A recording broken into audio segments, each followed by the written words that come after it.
Olá, você que nos acompanha aqui pela TV 61, estamos começando mais um bate-papo com Hélio e Dolly, e também você que nos acompanha pela TV 247. Como vai, Hélio? Tudo bem? Tudo bem, Negrão? Bom dia a você, a todas e todos. Bom dia. O tema hoje do nosso bate-papo não poderia deixar de ser do que o indulto pessoal, né, chamado também de graça. Aliás, o Bolsonaro fez uma graça aí dentro da sua cavalgada golpista. Hélio, Dolly, eu considero que o golpe já está em marcha, né? Está em marcha, Negrão. No baú do Hélio, nós vamos falar sobre, ele vai relembrar o AI-5 e fazer uma comparação com o momento que a gente vive hoje. Por falar nisso, Hélio, alguns articulistas estão considerando que essa atitude do fascista é o seu AI-5, né? Já assim estabelece esse retrocesso. Assim, ele já controla o legislativo e agora ele empareda o judiciário, né? Vamos ver quais serão as reações. Hélio, como é que você viu essa loucura aí, mais essa cavalgada golpista do fascista? O Negrão, eu acho que era previsível que em algum momento a corda se esticaria um pouco mais, né? E esse momento chegou agora, um momento muito favorável ao Bolsonaro, né? Agora, Negrão, vamos combinar o seguinte: a pedra estava cantada. E ela não estava cantada desde ontem, anteontem, ou mesmo desde a posse do Bolsonaro, onde no próprio discurso de posse ele já acenava com suas intenções autoritárias, antidemocráticas, golpistas. Essa pedra está cantada desde que ele assumiu uma cadeira na Câmara dos Deputados há cerca de 30 anos. Então, estava na cara quem era o Bolsonaro, que ele era tudo isso que a gente está vendo antes, um cara tosco, um cara ignorante, tudo bem, mas um cara politicamente fascista, de extrema-direita, autoritário, saudoso da ditadura militar, das torturas. Em vários momentos ele demonstrou isso. E as instituições brasileiras passaram o pano em tudo isso que viu. O Congresso Nacional, o Supremo Tribunal Federal, o Tribunal Superior Eleitoral, as instituições militares das Forças Armadas, a imprensa brasileira, diversas personalidades, acreditando, vamos dizer assim, que ele, presidente, seria um presidente igual aos outros, de direita, mas igual aos outros. E quem está vendo a situação está dizendo, desde antes da eleição, que o risco que nós correríamos. Eu me lembro bem, eu conversando com uma jornalista da Rede Globo, antes, no segundo turno, eu falei assim, olha, a visão de vocês está errada.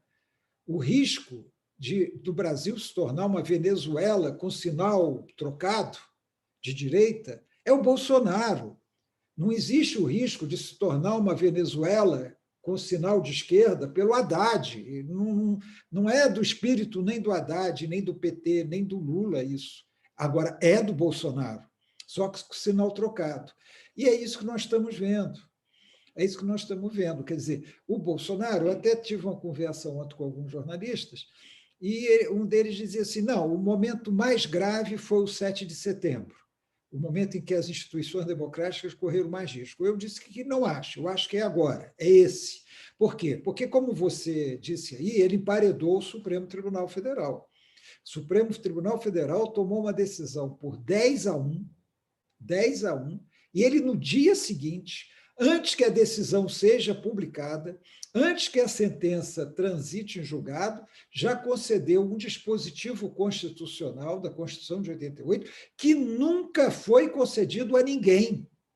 Nunca foi concedido a ninguém. Eu não vou entrar aqui, Negrão, na discussão jurídica, porque, você sabe, eu não sou sequer bacharel em direito, quanto mais entrar em discussão jurídica. Mas nós já estamos lendo diversas interpretações jurídicas, sempre tem aqueles passapano dizendo que é direito dele e tal, e tem aqueles que procuram contestar. Independentemente de qualquer coisa, ele usou um instrumento que nunca foi usado, que existe por uma questão humanitária, não é para perdoar criminoso, é por uma questão humanitária, alegando motivos falsos. Ele alega, inclusive, uma comoção social que não existiu no Brasil, por causa da condenação do bandido Daniel Silveira. Quer dizer, não teve comoção social nenhuma, teve lá nos núcleos bolsonaristas, pode ter tido. Assim mesmo, não transpareceu, a não ser algumas coisas nas redes, não transpareceu. E ele alega liberdade de expressão quando o órgão institucional que pode falar sobre isso é o Supremo Tribunal Federal, diz que não se confunde ameaças, agressões a pessoas com liberdade de expressão, mas isso é muito óbvio, isso todo mundo sabe. Não é liberdade, eu não tenho o direito de chegar e ameaçar um ministro do Supremo Tribunal Federal ou um ministro do Executivo, ou qualquer pessoa, dizer assim, ameaçar fisicamente, ameaçar, invadir, decretar a morte dessa pessoa, que foi o que o Daniel Silveira fez. Bom, mas eu não vou entrar nesse mérito, eu vou ficar mais na questão política, Negrão. É grave, é muito grave, porque qual é a saída? Qual é a saída agora? Bom, vão representar o Supremo Tribunal Federal, vários partidos já falaram nisso, advogados, que o Ministério Público dificilmente vai fazer isso. Vão representar pedindo que o Supremo Tribunal Federal anule a decisão do Bolsonaro. Vamos supor que juridicamente seja possível isso. Como eu disse, eu não vou entrar no mérito dos juristas, do que os juristas podem analisar. O Supremo Tribunal Federal anula a graça, e aí? O que vai acontecer? Nós não sabemos. Qual vai ser a reação do Bolsonaro diante disso? Né? Nós estamos num conflito entre poderes, um conflito dá claro. para a gente arriscar, né? Que ele, inclusive, já sinalizou isso, algumas declarações, que ele disse que é constitucional e que, bom, eu acho que aí já está estabelecido o conflito. Aí eu acho, né, Hélio, que ele vai, a reação dele vai ser mesmo de ignorar totalmente o Supremo e, enfim, está estabelecida a crise e o golpe já está dado, né? Porque, veja só, vamos supor, o Supremo diz, olha, está anulado. Aí vai ter uma reação do Bolsonaro que já diz que não aceita. Bom, aí o que vai acontecer? Quem julga constitucionalidade é Supremo, não é o presidente da República. Aí Bolsonaro vai falar, não, eu estou certo, mas o Supremo disse que está errado. Conflito institucional, óbvio, claro, conflito institucional real. Vamos supor que o Supremo conclua juridicamente que ele tem o direito de fazer o que fez, que está tudo dentro da norma, da Constituição, das leis. Ele desmoraliza o Supremo Tribunal Federal. E ele passa o seguinte recado a qualquer cidadão brasileiro: olha, podem agredir, podem atacar o Supremo Tribunal Federal, podem atacar as instituições, que se eles condenarem você, eu te indulto, eu te dou essa graça, né? Eu te dou um indulto pessoal. Então, as duas soluções são péssimas, né, do ponto de vista institucional. Agora, claro, o Supremo é que é o guardião da Constituição, ele tem que decidir se esse decreto do Bolsonaro é constitucional ou não, é ele que tem que decidir. Mas qual é a força do Supremo? Aí, Negrão, você entra na questão. Os poderes são desarmados. O Executivo, Legislativo e Judiciário são poderes desarmados. As Forças Armadas, elas não têm que tomar partido a favor de qualquer um dos poderes. Essa é a figura institucional que nós temos. Mas, infelizmente, no Brasil, a nossa história, a nossa tradição é das Forças Armadas entrarem no campo político e tomarem partido por um ou outro. A nossa história tem sido essa. E o Supremo, as Forças Armadas estarão com o Supremo? E, infelizmente, nós sabemos, o árbitro desse jogo se chama Forças Armadas. O juiz é o Exército, os bandeirinhas são a Marinha e a Aeronáutica. Eles que decidem esse jogo. Quando há o conflito institucional no Brasil, ele não se resolve pelos meios institucionais. Ele se resolve pelo quem tem a Força Armada. E o Bolsonaro está aí com aparentemente, um apoio grande das Forças Armadas, ou pelo menos dos seus comandos. Ele é o comandante em chefe das Forças Armadas, então elas, em tese, devem obediência a ele, a não ser que um outro poder o afaste do poder, e a Câmara, o Arthur Lira, porque também se diz que, nesse caso, caberia um pedido de impeachment, também já li isso, parte de juristas, porque ele está violando uma decisão judicial, uma decisão tomada pelo maior tribunal do país. Né? Então, caberia impeachment. Mas o Arthur Lira vai liberar impeachment? A essa altura, Arthur Lira é bolsonarista, é cúmplice disso aí, é cúmplice desse golpe. Ele vai liberar? Não sei, pode ser até que ele mude de opinião. Nós estamos no campo das especulações, porque o impeachment teria que passar pelo Arthur Lira. Passando pelo Arthur Lira, como vai se comportar o Congresso? Dificilmente vai haver um impeachment a poucos meses de eleição. E aí, Negrão, é grave. Por isso que eu digo, é pior do que o 7 de setembro. Porque o 7 de setembro, ele colocou os milicianos na rua, a base de apoio dele nas ruas, para confrontar os poderes, o Congresso e o Supremo. Só que, quando chegou no dia 7 de setembro, isso aí já tinha sido abortado, já não havia mais esse risco e já tinha sido feita uma negociação. O Bolsonaro avaliou uma correlação de forças que não lhe era favorável, recebeu o recado das Forças Armadas de que elas não estariam ao lado dele numa tentativa de golpe, recebeu diretamente recado do Centrão de que não o apoiaria e que, se ele fizesse aquilo, ele corria o risco de um impeachment, porque aí o Centrão não poderia ficar defendê-lo no Congresso Nacional. Ele recuou. No dia 6, ele já tinha recuado.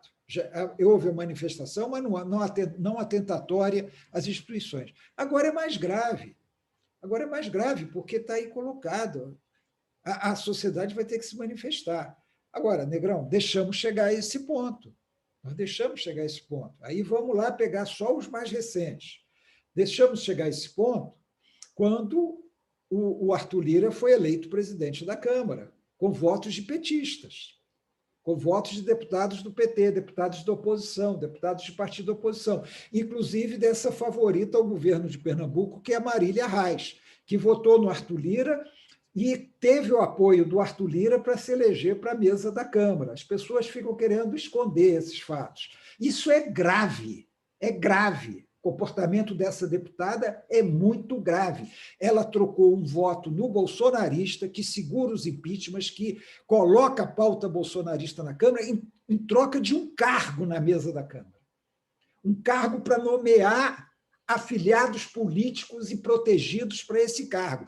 E agora ela é candidata ao governo de Pernambuco e é a favorita, lá em Pernambuco. Isso é muito grave. Os senadores do PT que votaram a favor do Aras para procurador-geral têm responsabilidade, que votaram no Pacheco, nesse bolsonarista enrustido. É um bolsonarista que fica dentro do armário porque ele é vaselina. E ele ontem decretou que Bolsonaro tem todo o direito de dar essa graça. Ele já declarou isso ontem. O Rodrigo Pacheco, que fica aí adulando como se fosse um democrata, um liberal. Não.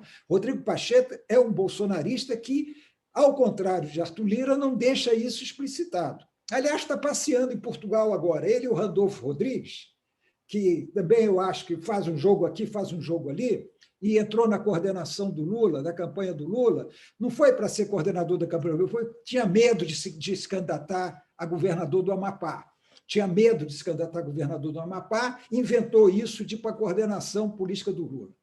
Não estou nem criticando ideias dele, estou criticando o comportamento dele. Está passeando. Randolfo Rodrigues está passeando em Lisboa com o dinheiro público. Aí fica com esse discurso, aí, mas está lá com o Rodrigo Pacheco. Está lá, ao lado tirando fotografia, ao lado do bolsonarista Rodrigo Pacheco. Então, essa passagem de pano geral, inclusive parte da oposição, que não se mobilizou para o impeachment, tem a ver com a situação que nós estamos hoje. Vamos lá, vamos ser claros. O PT não se empenhou no impeachment de Bolsonaro. Mas não tínhamos maioria, a maioria do Centrão. Tudo bem, mas cadê o empenho? Cadê manifestações no Salão Verde da Câmara para exigir que ou o Rodrigo Maia ou o Arthur Lira liberasse um dos 150 pedidos de impeachment? que o PT fez dentro do Congresso para pressionar o presidente da Câmara a liberar impeachment? Nada, não fez nada. O PT não quis o impeachment, vamos ser claros também. Verdade. Não estou falando de militantes, tá, Negrão? Não estou falando de militantes da base, até de vários dirigentes. Estou falando dos parlamentares do PT. Os parlamentares do PT não trabalharam ativamente pelo impeachment, ficaram no discurso. Ficaram no discurso.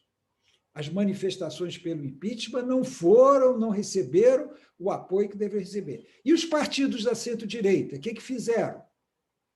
Esses partidos hoje que dizem que são democráticos, vão lançar um candidato de terceira via, porque não querem nem Lula, eles conectaram com isso, não só votando em Bolsonaro em 2018, apoiando Bolsonaro, como fazendo corpo mole agora. Eles podiam, se juntasse à esquerda com essa centro-direita, o impeachment tinha saído, até porque haveria grandes mobilizações populares em favor do impeachment.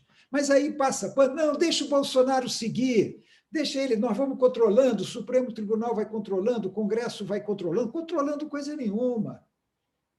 Enquanto isso, o Bolsonaro fazendo sua política de destruição do país, que a gente vê em todas as áreas, educação, saúde, meio ambiente, trabalho, emprego, economia, destruindo o país. Ele foi destruindo o país, destruindo as instituições, acabando com os conselhos da sociedade civil nos órgãos de governo, anulando os processos de anistia, inutilizando a área de direitos humanos, que passou a ser dessa Damares, que é uma fascista. Bolsonaro foi destruindo, foi fazendo o que quis, nomeando seus cupins, nomeando 6 ou 7 mil militares para os cargos no governo, ganhando apoio de grande parte das Forças Armadas, bajulando as polícias, fazendo jogo para bajular a polícia para ficar do lado dele, liberando armamentos pesados para a população e dizendo que isso é defesa da democracia. Foi fazendo o que ele quis nesse período. Enquanto os segmentos políticos e a própria imprensa, que fica criticando, mas de vez ou outra também passa um pano nisso, passou pano porque acreditou que Guedes implantaria uma política liberal que os beneficiaria, que beneficiaria o chamado mercado. Então, todos, Negrão, são corresponsáveis por essa situação a que chegamos. Eu não estou fazendo isso para dizer o seguinte, agora dane-se. Não. Agora nós temos que estar todos do mesmo lado para enfrentar essa situação, porque o golpe vem aí. Está claro. Pode até não dar certo. Pode não dar certo. E quem é o árbitro disso? É como eu falei, o juiz é o Exército, os bandeirinhas são a Marinha Aeronáutica. Eles que vão decidir se o golpe do Bolsonaro vai ter sucesso ou não. Não vamos nos iludir. Não vai ser, vamos colocar o povo na rua contra os bolsonaristas. Não vai ser isso que vai decidir, não. Na atual correlação de forças, em outras situações históricas, poderia ser, não na atual. E os bolsonaristas estão aí armados. Eu vi um relato de um jornalista outro dia, numa rede, foi ontem, ele dizendo que um amigo dele foi a um churrasco em Curitiba, todas as pessoas no churrasco estavam armadas. As pessoas estavam armadas, usando armas no churrasco, uma confraternização. E diziam o seguinte, não, eu sou de clube de caça, eu sou de clube de tiro, eu tenho direito. Imagina, esse povo está armado. Esses seguidores de Bolsonaro, que ele quis... Eu acho que Bolsonaro, eu estou ouvindo muita versão. Eu acho que o que o Bolsonaro quis com esse ato? Primeiro, ele quis agradar a base dele. Ele agradou a base, se firmou como liderança dessa base radicalizada que ele tem e manteve a base dele mobilizada, que é um objetivo importante para ele, tanto para ganhar a eleição quanto para dar golpe. O outro objetivo dele qual foi? Testar. Olha, eu vou avançar um passo, vou dar um passo grande à frente e vamos ver como é que eles vão reagir. Vamos ver como é que eles vão reagir e vamos ver como é que eu reajo a ele. Ele vai testando, ele está fazendo isso desde o início do governo. Ele vai testando. Aí veja assim, nós não podemos nos iludir, ele fez isso para desviar a atenção de outros assuntos. Ora, desviar a atenção de quê? Você vai ficar brigando, aí eu vejo o cara, a água aumentou e ninguém protestou. Meu amigo, a água aumentou agora e vai aumentar muito mais se você deixar Bolsonaro no poder.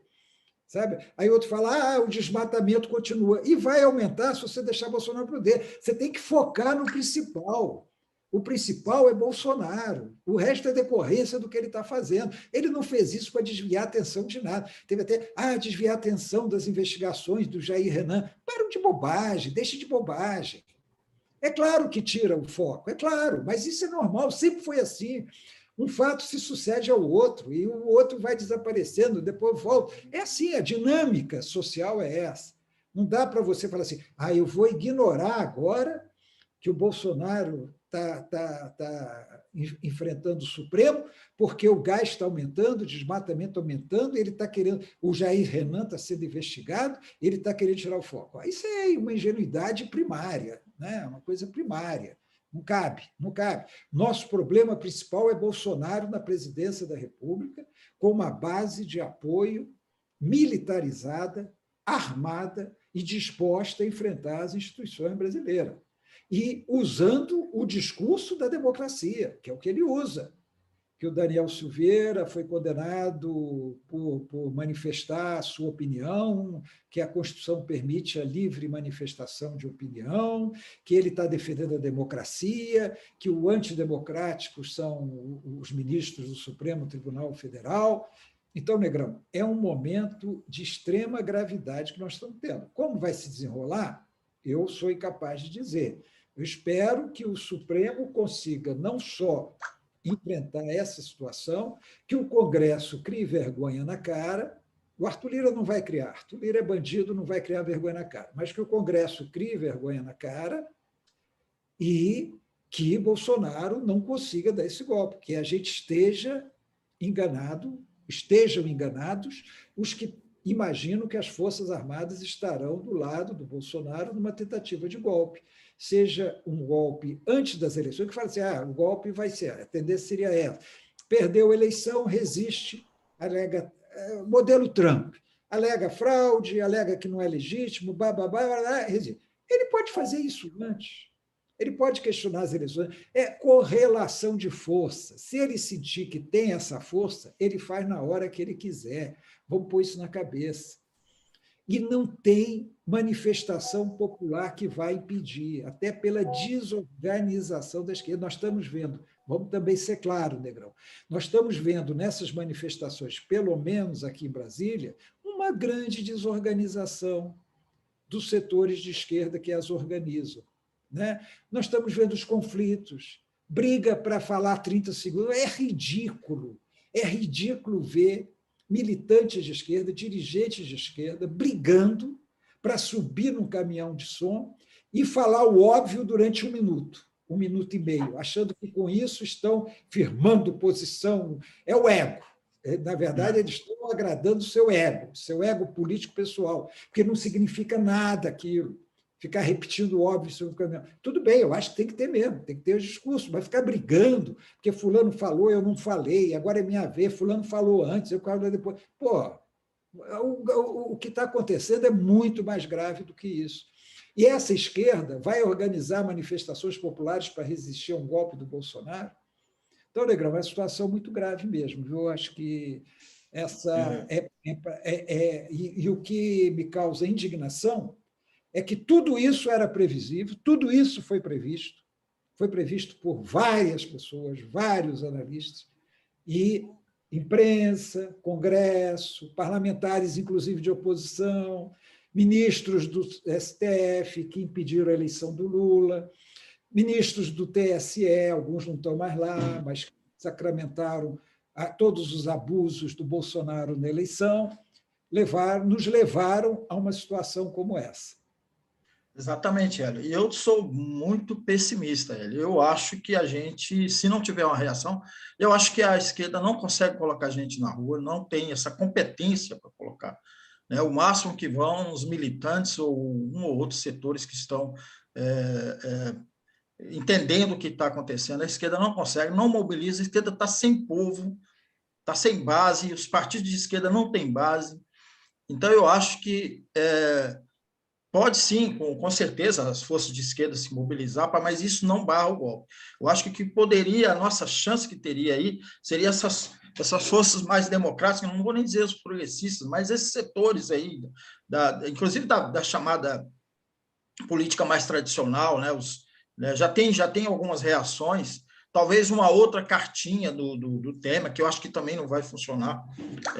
Eu tô pessimista, Hélio. Eu acho que o país está sobressaltado e eu acho que ele não vai respeitar se o Supremo tomar uma reação contrária de considerar inconstitucional, não vai aceitar, e a base dele armada, como você mencionou, e você vem sempre alertando aqui, ela vai entrar em campo. Eu tenho certeza que ela vai entrar em campo. Estou pessimista, Hélio, mas vamos para o baú do Hélio, que ele vai comentar justamente sobre o AI-5, as suas memórias do AI-5 e comparar com o momento que a gente está vivendo hoje, né, Hélio? Negrão, eu vou ser rápido, né?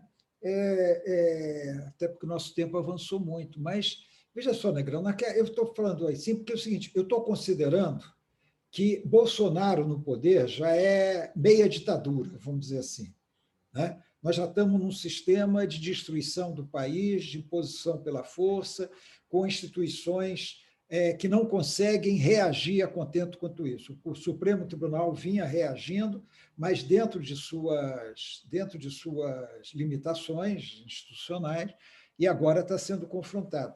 No AI-5, Negrão, havia 68, eu vou lembrar, 68 foi ano de grandes manifestações de massa, grandes mobilizações, e setores de esquerda acharam que estavam avançando rumo à democratização do país, à derrota da ditadura, democratização, porque o povo estava na rua, porque havia grandes mobilizações, porque grande parte da imprensa que tinha apoiado o golpe de 64 não apoiava mais os golpistas, e havia aquela ilusão, né? E aí houve o golpe dentro do golpe.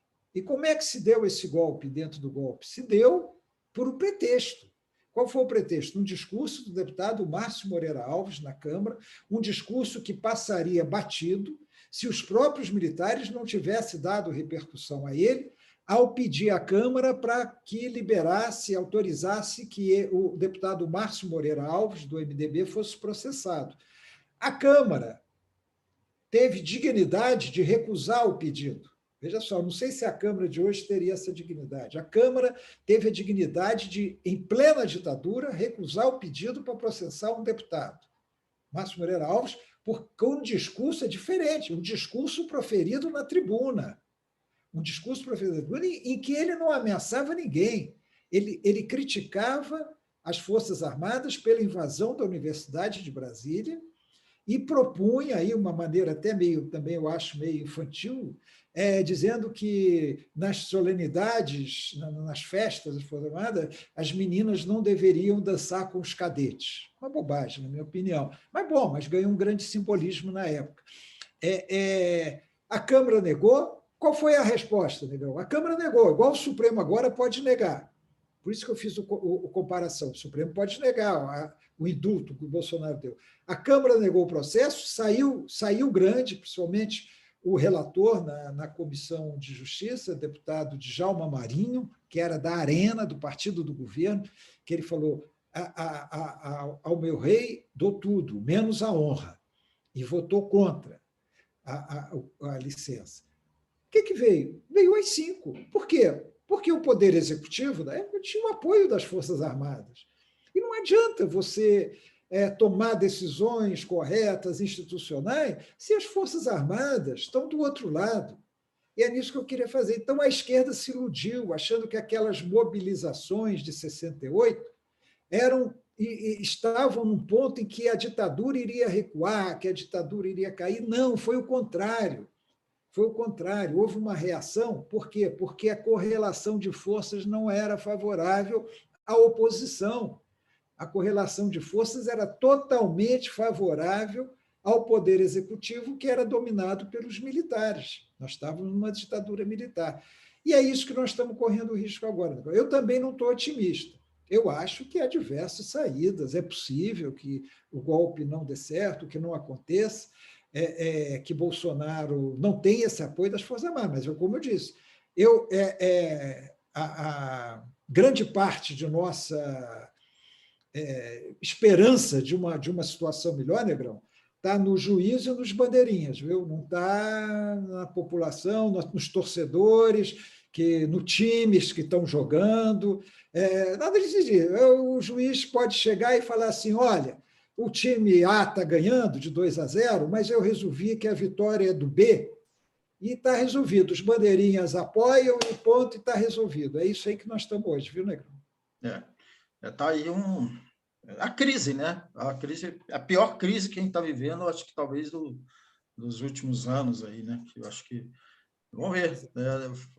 Essa decisão de Bolsonaro aconteceu nesse feriado, né? Hoje a gente é sexta-feira, ainda temos sábado e domingo. As movimentações estão ocorrendo aí nos bastidores, mas é a partir de segunda ou terça que a gente vai ver como é que vai ficar esse desenho, né, Hélio? Exatamente. Vamos ver o que vai dar e trabalhar e torcer para que a solução seja melhor, né? Não seja essa que, infelizmente, está pintando. Exatamente. Então, assim a gente termina aqui o nosso bate-papo com o Hélio de hoje, dessa semana. Agradeço a você, compartilha, dá o sininho aí, se inscreva no nosso canal, se inscreva aí no 247 também. Um grande abraço, a gente volta na segunda-feira. Obrigado, Hélio. Olá, Tchau. Negrão.